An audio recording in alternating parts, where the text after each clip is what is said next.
ጤና ይስጥልኝ የዘሀበሻ ቤተሰቦች እንደምናችሁ ደህና ናችሁ ወይ? ዛሬ ደግሞ በድጋሚ መጥቻለሁ። ዛሬ ላሳያችሁ የመጣሁት ደግሞ ክሽን ያለች ዶሮ ወጥ እንዴት አድርገን እንደምንሰራ በቤታችን።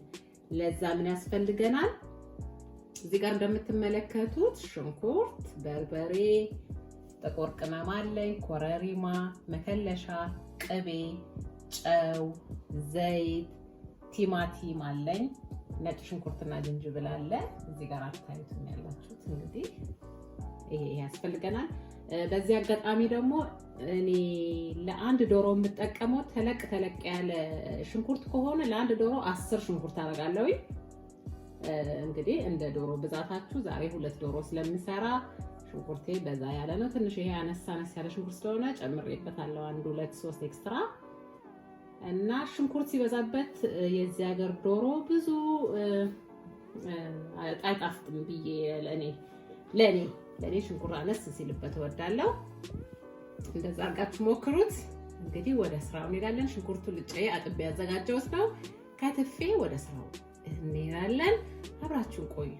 ይኸውላችሁ ተመልካቾች አሁን ሽንኩርቴን ፈጭቼ ጥጄዋለሁ ማለት ነው። ይሄኛውን አሁን ከድነን እናበስሏለን ማለት ነው። እንዳያርብን እየከፈትን እያየ ነው። እንግዲህ እንዴት እንደሚሆን አብረን እናየዋለን። አብራችን ቆዩ። ታቶቼ ሽንኩርታችን ነው ያላችሁ። እንግዲህ እንደዚህ ያለ በውሃ እየበሰለ ነው። በራሱ ውሃ ምንም አልጨመርኩበትም። አሁንም ትንሽ መብሰል አለበት የዶሮ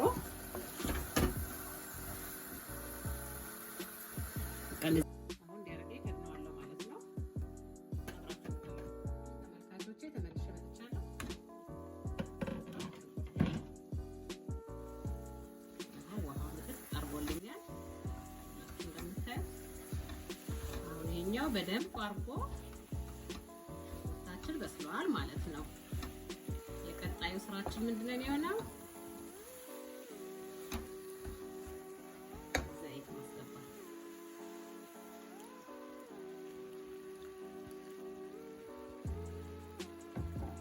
ይሄን ያህል አሁን ጨምሬያለሁ። አስፈላጊ ሆኖ ካገኘው ደግሞ ጨምርበታለሁ ማለት ነው። የሚያስፈልገው ከሆነ እያያው ጨምርበታለሁ። አሁን ይሄ በቃል ብዬ ያርጋለሁ ማለት ነው። እንዲያርገን እናቁላለዋለን። ተመልሰን እንመጣለን። እሺ ተመልካቾቼ ይኸውላችሁ ሽንኩርቴ ጥብስ ብሎልኛል። አሁን ምንድነው ማደርገው? ነጭ ሽንኩርትና ዝንጅብል ፈጭቼ ያዘጋጀሁት አለ እንጨምርበታለን ማለት ነው።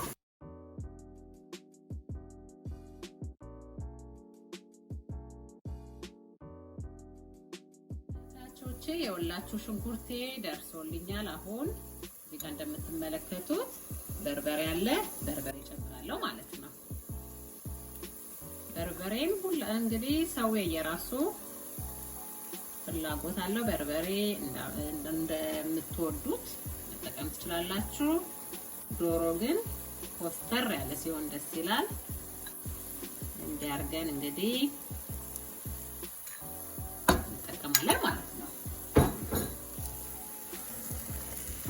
ይሄን ደግሞ ትንሽ እንደዚህ ያደረኩኝ እሽት አደርገዋለሁኝ። ሽንኩርቴንና በርበሬውን አብሬ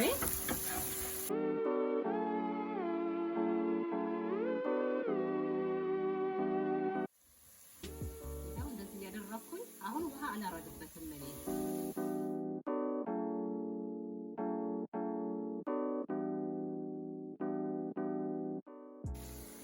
ያውላችሁ እንግዲህ ተመልካቾች አሁን በጣም ቆንጆ ሆኖልኛል። እንደምትመለከቱት በጣም ደርሷል። እንግዲህ ከዚህ በኋላ ምንድነው ማደርገው? እንግዲህ አንድ ግማሽ ሰዓት ሊሆን በርበሬውን በደንብ አድርጌ አሸቸዋለሁኝ። ያው ዶሮ እንደምናውቀው እንግዲህ በደንብ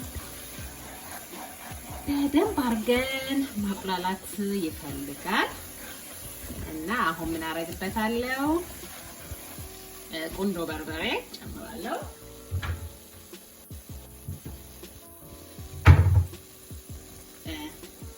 ብላክ ፔፐር ቁንዶ በርበሬ ወይ ደግሞ ትንሽ እናደርግበታለን።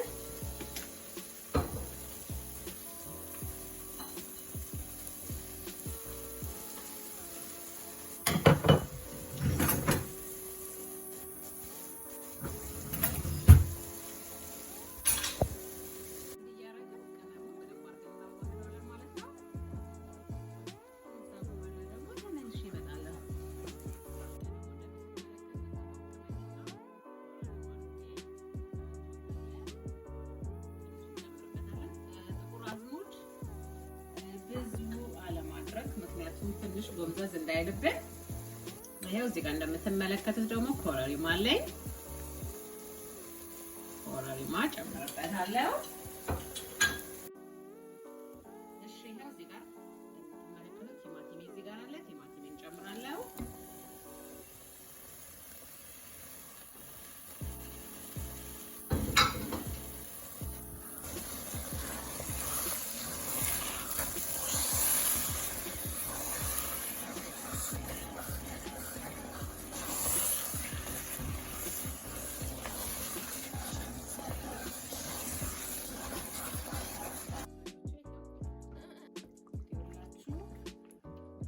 እንግዲህ ቅባቷ እኔ ዶሮ ላይ እውነት ለመናገር ቅባት ወዳለው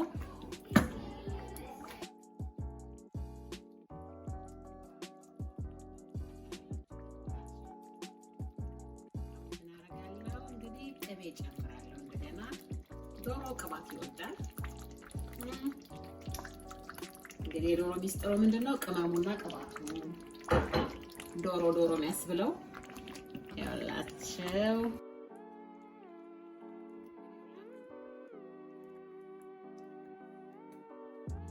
ትንሽ አቆይቼ እንግዲህ ወደ መጨረሻው ስራው እንገባለን። ፈልሼ መጥቻለሁ።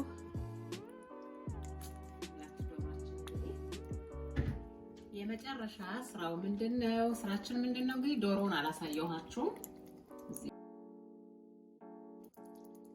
እንግዲህ ዶሮአችን አጥቤ አዘጋጅቼዋለሁኝ። አላሳየኋችሁም ነበር። ዶሮአችን እንደዚህ እያደረግን ማስገባት ማለት ነው፣ አንድ በአንድ። እንደምታዩት ዶሮአችን ገብቷል። እኔ ውሃ አልጨምርበትም። የራሱ የዶሮ ያጠብኩበት ውሃ አለው፣ በሱ ይበስልልኛል ማለት ነው። ዶሮአችን ግን ዶሮ እናውቀዋለን እንግዲህ በደንብ መታጠብ አለበት። ጨው አድርገን ሎሚ አድርገን በደንብ አድርገን ዘፍዝፈን ከጸዳ በኋላ ሽታው ውሃ ሲሸት ነው የምናስገባው።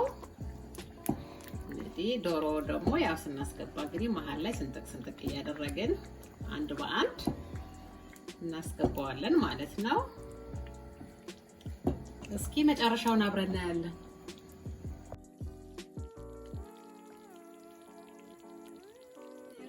እንደምትመለከቱት አሁን ምንድነው የመጨረሻ ግብአታችን? ጨው አላስገባሁም። ጨው እናደርግበታለን።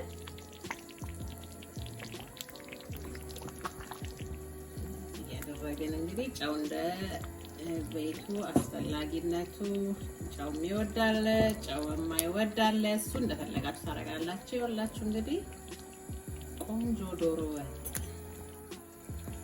ገና ስጋው ትንሽ መብሰል ይፈልጋል።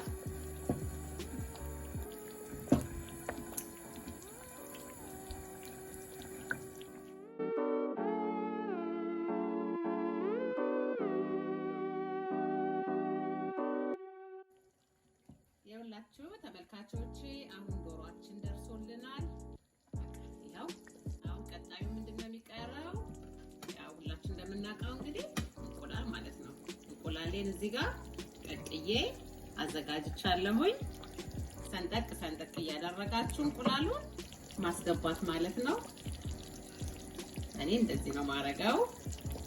ለምን ይሄኛው ትንሽ ቅባቱ ወደ እንቁላሉ ሲገባ እወደዋለሁኝ። እንዲህ ያደረግን